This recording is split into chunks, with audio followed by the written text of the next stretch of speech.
അല്ല അത് നമ്മൾ അയാൾക്കൊരു അത്യാവശ്യം വന്ന സമയത്ത് കാരണം എത്രയോ ഒരു എനിക്ക് തോന്നുന്നു ഒരു 5 വർഷത്തോളം എൻ്റെ ഡേറ്റും പരിപാടിയൊക്കെ നോക്കിക്കൊണ്ട് വന്നത് ബാദുഷയായിരുന്നു.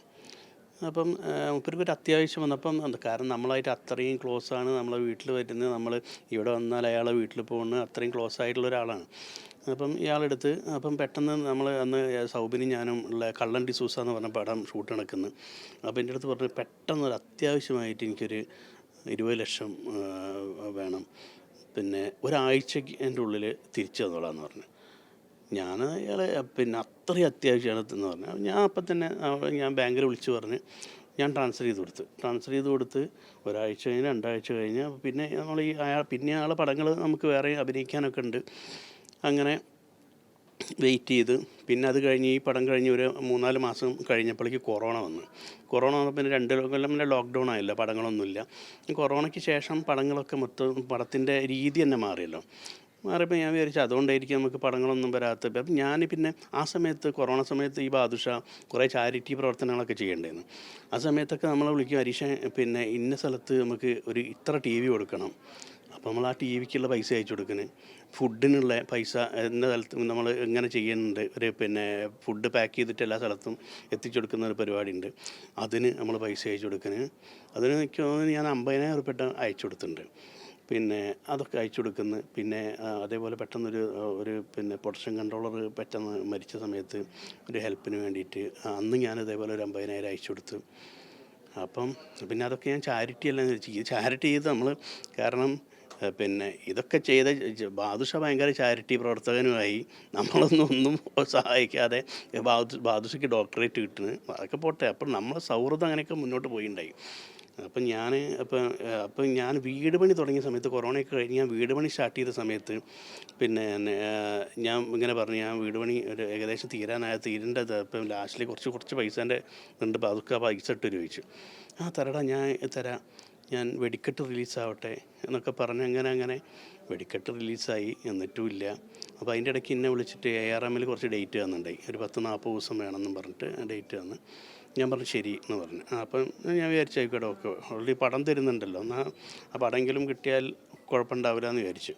അങ്ങനെ അപ്പോൾ വെടിക്കെട്ട് റിലീസായ സമയത്ത് ഞാൻ വീണ്ടും ചോദിച്ചപ്പോൾ എൻ്റെ അടുത്ത് പറഞ്ഞ് പിന്നെ വെടിക്കെട്ട് ഭയങ്കര നഷ്ടമാണെന്ന് പറഞ്ഞു.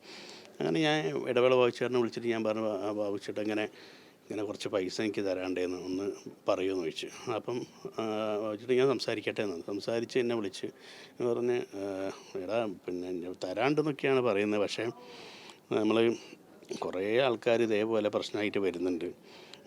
അപ്പം ഒരു കാര്യം ചെയ്യ്, എങ്ങനെയെങ്കിലും ചോദിച്ചും എങ്ങനെ പിന്നെ തെറ്റാൻ നിൽക്കണ്ട, ചോദിച്ച് വാങ്ങുമെന്ന് പറഞ്ഞു. അത് കഴിഞ്ഞ് പിന്നെ പടവുമില്ല, പറഞ്ഞ പടവുമില്ല, ഒരു പരിപാടിയും ഇല്ല. അപ്പം ഞാൻ വിചാരിച്ചു സ്വാഭാവികമായിട്ട് ചിലപ്പോൾ ആ ക്യാരക്ടർ ചിലപ്പോൾ മാറിപ്പോയിണ്ടാവും വിചാരിച്ചു. പിന്നെ ഞാൻ ഒരു ദിവസം ഏഷ്യാനെറ്റിൻ്റെ ഒരു അവാർഡ് നൈറ്റിന് പിന്നെ ടോവിനോ ഞാൻ അവർ ARMൻ്റെ പ്രൊമോഷന് വേണ്ടി ഞാനൊരു അവാർഡ് കൊടുത്ത് ഇറങ്ങി. ഞാൻ നേരെ പോന്നിട്ട് എനിക്ക് തോന്നുന്നു 5-8 കിലോമീറ്റർ പോന്നിട്ട് ഞാൻ വെറുതെ ടോവിനെ വിളിച്ച് ഞാൻ അവിടെ ഉണ്ടായി. ഞാൻ പിന്നെ ഞങ്ങൾ തിരക്കായതുകൊണ്ട് ഞാൻ പിന്നെ വരാത്ത കേട്ടോ എന്ന് പറഞ്ഞു. അപ്പോൾ ചേട്ടൻ എവിടെ ഉണ്ട് ചോദിച്ചു. ചേട്ടൻ പോയി ചോദിച്ചു. ഞാൻ പറഞ്ഞു ഞാൻ പോകുന്നു. എവിടെ എത്തി ചോദിച്ചു. ഞാൻ പറഞ്ഞു ഞാൻ കുറച്ച് ദൂരം പോകുന്നു, ഒരു 5-8 കിലോമീറ്റർ ഓടിയുണ്ട്. ചേട്ടാ അവിടെ തന്നെ അവിടെ വണ്ടി സൈഡാക്കി എനിക്ക് ലൊക്കേഷൻ അയച്ചുകൊണ്ടാണ് ഞാൻ ചേട്ടൻ്റെ അടുത്ത് വരാമെന്ന് പറഞ്ഞു. അങ്ങനെ എൻ്റെ അടുത്ത് വന്ന് സംസാരിച്ച് കെട്ടിപ്പിടിച്ച്. അപ്പോൾ എൻ്റെ അടുത്ത് ചോദിച്ചു, ചേട്ടൻ നമ്മളെ പടത്തിൽ ARMൽ വിളിച്ചിട്ട് എന്തേ വരാത്ത ചോദിച്ചു. ചേട്ടന് ഡേറ്റ് ഇല്ല എന്ന് പറഞ്ഞു. ചേട്ടൻ ഒരു റെസ്പോൺസും ഇല്ല, ഡേറ്റ് ഇല്ല എന്ന് പറഞ്ഞു. ഞാൻ പറഞ്ഞു എനിക്ക് ഡേറ്റൊക്കെ ഉണ്ടായി, ഞാൻ വീട്ടിലുണ്ടായി, ഞാൻ ഫ്രീ ആണ്, വേറെ പടങ്ങളൊന്നുമില്ല എന്ന് പറഞ്ഞു.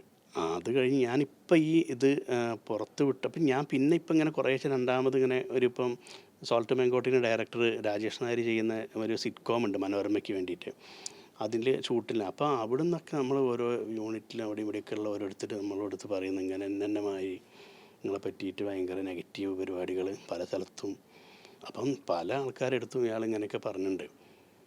അപ്പോൾ ആ സമയത്ത് കറക്റ്റ് മനോരമേൻ്റെ ഒരു ഇൻ്റർവ്യൂ വന്നപ്പം പയ്യൻ കുറേ പ്രോഗ്രാംസൊക്കെ കണ്ടിട്ട് ഭയങ്കര ഫാൻ. എന്നോട് ചോദിച്ചു ചേട്ടൻ കുറേ ആയാലും ചേട്ടൻ്റെ പടത്തിൽ കണ്ടിട്ട് ചേട്ടൻ്റെ ഇൻ്റർവ്യൂ ആണെന്ന് പറഞ്ഞപ്പോൾ ഞാൻ ചോദിച്ച് മേടിച്ചതെന്ന്, ചേട്ടൻ എന്താ വരാത്തത്, അപ്പം എന്തെങ്കിലും പ്രശ്നങ്ങളുണ്ടോയെന്ന് ചോദിച്ചു. അപ്പം ഞാൻ പറഞ്ഞു ഇങ്ങനെ ഒരു പ്രശ്നമുണ്ട്, അത് ഞാൻ ഇപ്പോഴാണ് അറിയുന്നത്, പക്ഷേ ഞാൻ ഒരിക്കലും അത് പുറത്ത് പറയണമെന്ന് വിചാരിച്ചതല്ല.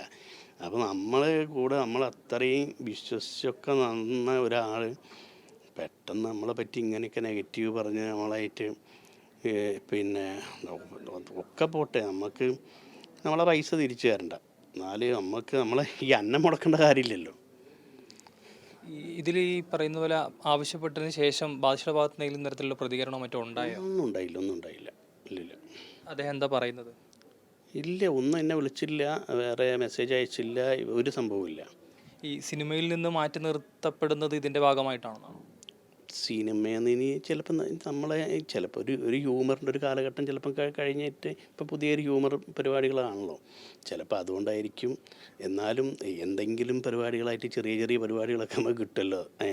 അതുപോലും ഇല്ലാതെ ഞാൻ 2 വർഷം ആയിട്ട് ഒരു പടം പോലും ചെയ്തില്ല എന്നുള്ളതാണ് അതിൻ്റെ സത്യം. ഈ വിഷയത്തിൽ അമ്മയിൽ ഏതെങ്കിലും തരത്തിലുള്ള പരാതി നൽകിയിട്ടുണ്ടോ? ഇല്ല, അമ്മയിൽ ഞാൻ അന്നാ വിളിച്ച് പറഞ്ഞാൽ അത് മാത്രമേ ഉള്ളൂ, അല്ലാതെ വേറെ പരാതിയായിട്ടൊന്നും ഞാൻ കൊടുത്തിട്ടൊന്നുമില്ല. അക്കൗണ്ട് ത്രൂ ആണ് പൈസ നൽകിയതെന്ന് പറയുന്നു. അപ്പോൾ ഇനി എന്താണ് ഹരീഷിൻ്റെ നിലപാട്? അക്കൗണ്ട് ത്രൂ ആണ് പൈസ കൊടുത്തത്, പക്ഷേ ഇനി എന്താണെന്നുള്ളത് ഞാൻ തീരുമാനിച്ചിട്ടൊന്നുമില്ല. ഇതിപ്പോൾ ഇങ്ങനെ തുറന്ന് പറഞ്ഞുകൊണ്ട് ഇനിയിപ്പം സിനിമയിൽ നിന്ന് മൊത്തം ചവിട്ടി പുറത്താക്കുമെന്ന് പറയാൻ പറ്റില്ല. ഈ നിയമ നടപടി സ്വീകരിക്കാനുള്ള സാധ്യതയുണ്ടോ? കാരണം നമ്മൾ രാവിലെ 7 മണിക്ക് വന്നിട്ട് രാത്രി 9 വരെ അധ്വാനിച്ച പൈസയാണ്, കഷ്ടപ്പെട്ട്. അല്ലാതെ ഒരു സിനിമ നടനായിട്ടൊരു സിനിമയിൽ നല്ല അധ്വാനമുണ്ട്. നമ്മൾ സിനിമയിലെത്താൻ ഒരുപാട് അധ്വാനിച്ചിട്ടാണ്, ഒരുപാട് കഷ്ടപ്പെട്ടിട്ടാണ് സിനിമയിലെത്തുന്നത്.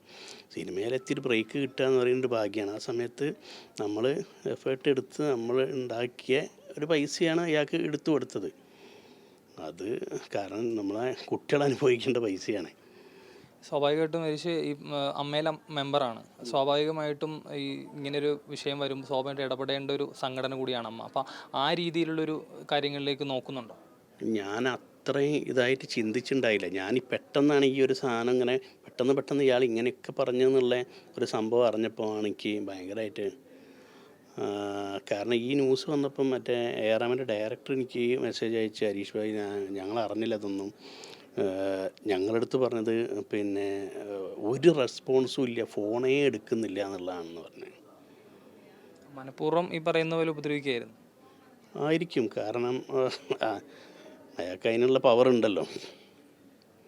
ഈ കൂടാതെ ഒരു കാര്യം കൂടി, ഇനി സിനിമയിൽ നമുക്ക് ചെറിയൊരു നെഗറ്റീവ് ഒരാൾ വെറുതെ പറഞ്ഞത് പെട്ടെന്ന് നെഗറ്റീവാണല്ലോ പെട്ടെന്ന് സ്പ്രെഡ് ആവുക.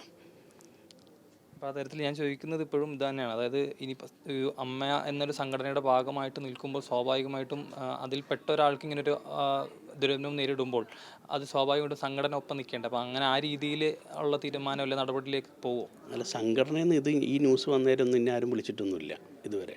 സംഘടന ഭാഗത്തുനിന്ന് യാതൊരു ഇതുണ്ടായിട്ടില്ല, ആരും വിളിച്ചിട്ടില്ല.